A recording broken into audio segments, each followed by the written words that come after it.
Pridham's Presence. Not just a book summary, but an exploration of ideas that shape the human mind. Here, we don't rush pages. We slow down thought. Welcome to the journey. The Denial of Death, Cinematic Audiobook Summary. Part 1. The Terror Beneath Civilization. Opening Invocation. Man is the only animal who knows he will die. This single awareness, silent, invisible, ever-present, is the deepest wound of human existence. Not hunger, not war, not poverty. Death awareness. Ernest Becker begins the denial of death not as a philosopher, but as a diagnostician of the human soul. His claim is radical and disturbing. Almost everything humans do, culture, ambition, love, religion, morality, is an attempt to deny death. We are not driven primarily by pleasure. We are not driven primarily by survival. We are driven by the need to feel that our lives matter in the face of inevitable annihilation. 1. The paradox of being human. Human beings live in a contradiction. On one side, we are physical creatures, fragile bodies, decaying cells, meat destined for the grave. On the other side, we are symbolic creatures, dreamers, planners, builders of meaning, seekers of eternity. Becker calls this the dual nature of man, a body that must die, a mind that cannot accept death. This creates unbearable tension. We can imagine eternity, but we cannot survive it. We can dream of gods, but we rot like animals. We want permanence in a universe of decay. This contradiction is not a side note of psychology. It is the central problem of human life. 2. Why death is too much to bear. Death is not terrifying because it is painful. It is terrifying because it ends meaning, ends identity, ends control. To truly accept death would mean accepting that your ambitions are temporary, your love is fragile, your name will be forgotten, your existence has no guaranteed cosmic importance. The human psyche cannot live with this truth fully conscious. So what do? We repress it. Not consciously, not deliberately, but structurally. 3. Repression, the foundation of mental life. Freud believed repression was mainly about sexual desires. Becker goes deeper. He says the ultimate repression is death itself. We build psychological systems that push death awareness into the unconscious, replace it with symbols of importance, distract us with projects, roles, goals. This repression is necessary. Without it, we would be paralyzed by terror. We would be unable to function. We would collapse under existential anxiety. Mental health paradoxically depends on successful denial. 4. The creation of the hero system. Here lies Becker's most powerful idea. Every society offers its members a hero system, a structure that tells you what is valuable, what is meaningful, how you can matter, how you can symbolically defeat death. A hero is someone whose life counts. In tribal societies, the brave warrior, the great hunter. In religious societies, the saint, the martyr.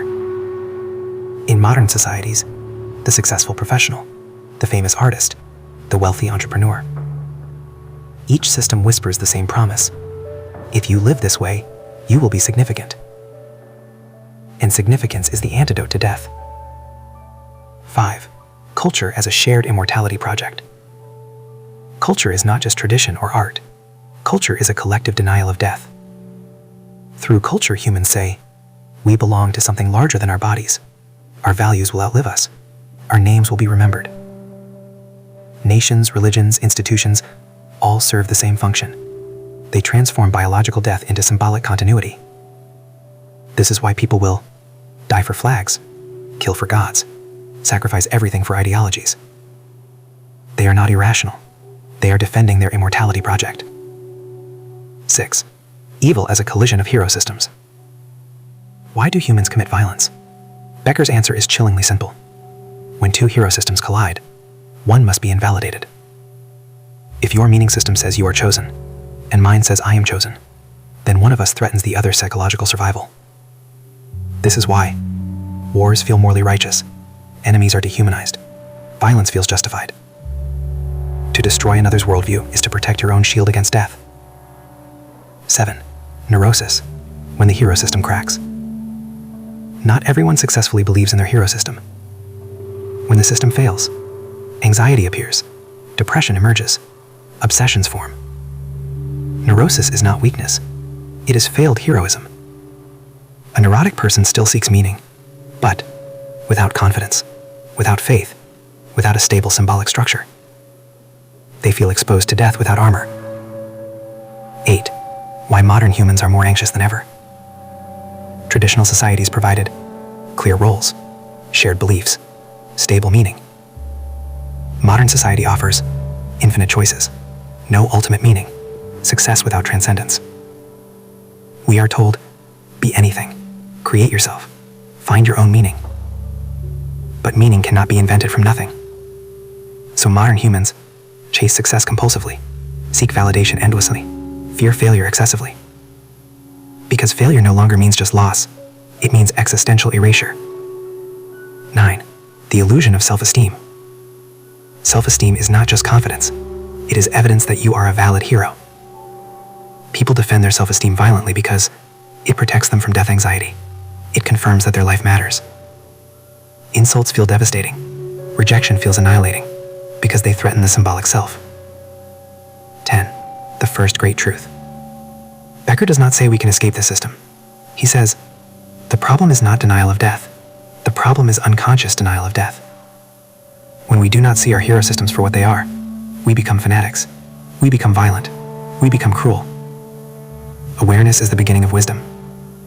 Closing reflection. Part 1. You are not anxious because you are weak. You are anxious because you are human. You seek meaning not because you are greedy, but because nothing terrifies the human soul more than insignificance. In the next part, we will go deeper. Love as disguised immortality.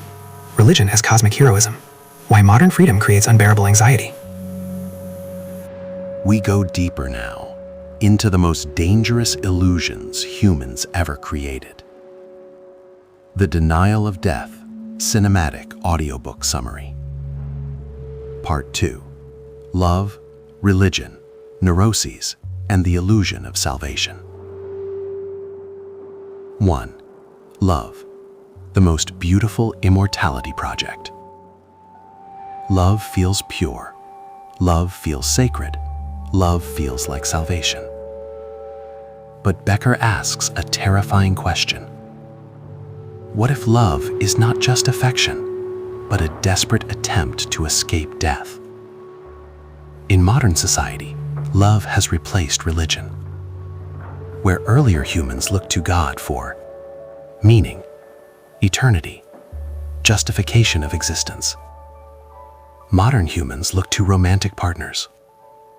We want our beloved to be our witness, our validator, our source of meaning, our proof that we matter. In other words, if you see me as special, then I am not meaningless. 2. Why romantic love is psychologically impossible. Here is the unbearable truth Becker exposes. No human being can carry the weight of another person's immortality project. When you demand that your partner complete you, save you, make you feel eternal, you are asking a mortal, flawed, frightened creature to perform a divine function. This is why love so often turns into disappointment, resentment, control, rage. The partner fails, not because they are bad, but because they are human. And when love fails, the pain feels existential, not emotional. Because what died wasn't just love. What died was your shield against death. 3. The terror of being truly seen. We crave intimacy, but we also fear it. Why? Because intimacy exposes our weakness, our fear, our insignificance. To be fully seen means, if you still reject me, I have nowhere to hide. So we oscillate, want closeness, fear exposure. Love becomes a battlefield between the desire to merge, the fear of annihilation. This is why modern relationships feel so unstable. 4. Neuroses revisited, when love fails as salvation. When a person invests all meaning into love, the partner becomes God. Rejection becomes damnation. This produces obsession, jealousy, emotional dependence, self-erasure. Becker argues that much of modern neuroses is failed romantic heroism. The person is not sick, they are overinvested in one fragile symbol. 5. Religion, the oldest and most powerful solution. Religion emerged as humanity's first successful answer to death. It offered cosmic meaning, eternal life, moral justification, a heroic narrative that transcended biology. Religion said, your body will die, but your soul is significant forever. This was not stupidity. It was psychological genius. Religion allowed humans to accept suffering, face death, live with courage, because death was no longer the end. 6. Why modern humans rejected religion and paid the price. Science exposed myths, rationality questioned gods, modernity dismantled cosmic narratives. But Becker warns, we destroyed religion without replacing its psychological function. We removed eternal meaning, sacred structure, and replaced it with career, status, consumption, romance. But these things cannot handle death. A job cannot promise eternity. Fame fades, money rots, love ends. So anxiety exploded. 7. Freedom, the most terrifying burden. Modern humans celebrate freedom, but Becker calls freedom a terrifying responsibility for meaning. In traditional societies, meaning was given. In modern society, meaning must be created. But creation without cosmic grounding leads to paralysis, self-doubt, existential panic. People ask, am I enough? Did I choose right? What if my life is meaningless? Freedom without structure is not liberation. It is exposure. 8. Mental illness is existential exposure. Becker reframes mental illness radically. Anxiety disorders, death anxiety without protection, depression, collapse of the hero system, obsessions, attempts to control chaos. Mental illness is not always pathology. Often it is truth breaking through defenses. Some people simply see too clearly. 9. Creativity, art, and genius. Artists are dangerous beings. They attempt something almost impossible. To create meaning without illusion. To face death without denial. This is why genius often walks alongside madness, depression, addiction. The artist stands at the edge of the abyss and tries to sing. Some succeed, many break. 10. The problem with pure rationality. Pure logic cannot save you. Knowing that death is inevitable does not reduce fear, provide comfort. Reason explains death, but meaning is not logical. Humans need symbolic truth, not factual truth. This is why science alone feels empty. Data alone cannot console. 11. Why we attack other people's beliefs. When someone mocks your values, beliefs, or identity, it feels like violence. Because it is. They are attacking your meaning, your hero system, your defense against death. This explains online rage, cultural wars, ideological fanaticism. People are not defending opinions.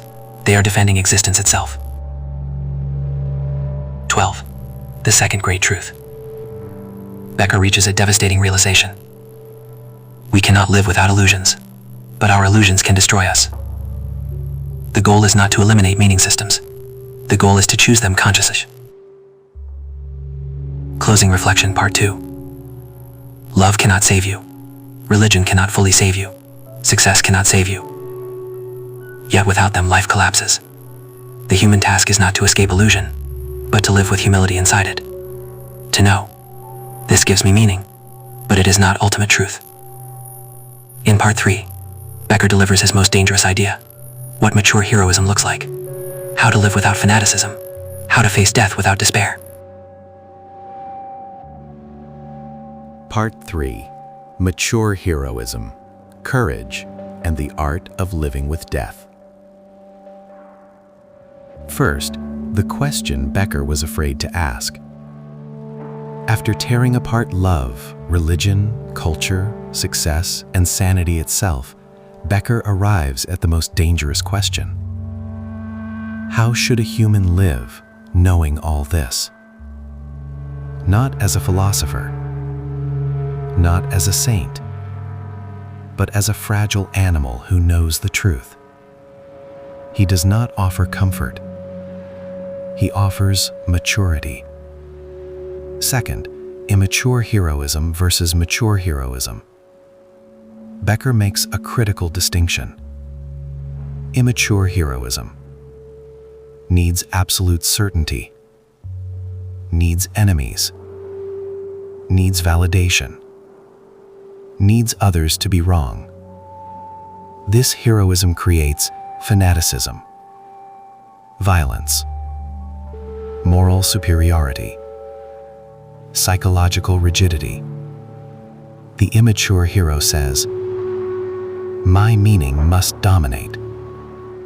Mature heroism accepts uncertainty, accepts limitation, accepts mortality, accepts ambiguity. The mature hero says, "My meaning helps me live, not control others."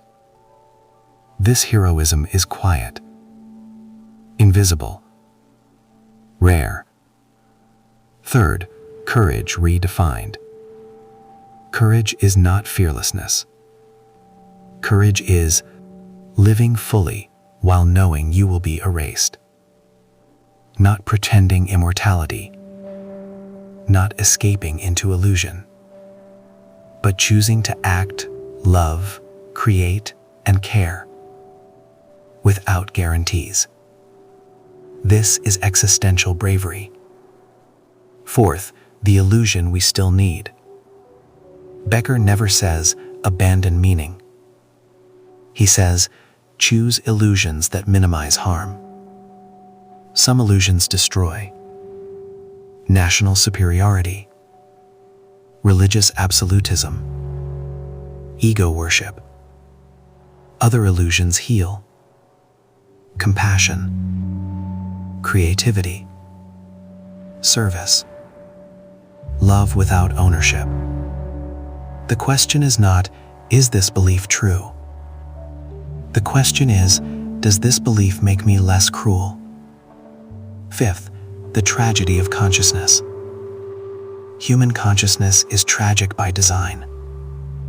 We are aware enough to imagine eternity, fear death, but not powerful enough to escape biology, control fate. This tragedy cannot be solved. It can only be honored. Becker argues that mental health is not happiness. Mental health is living with the tragic.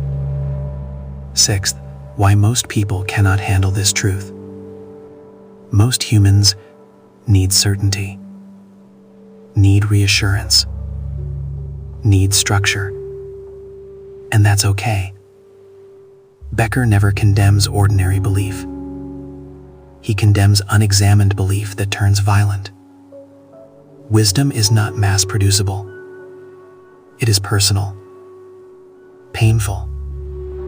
lonely.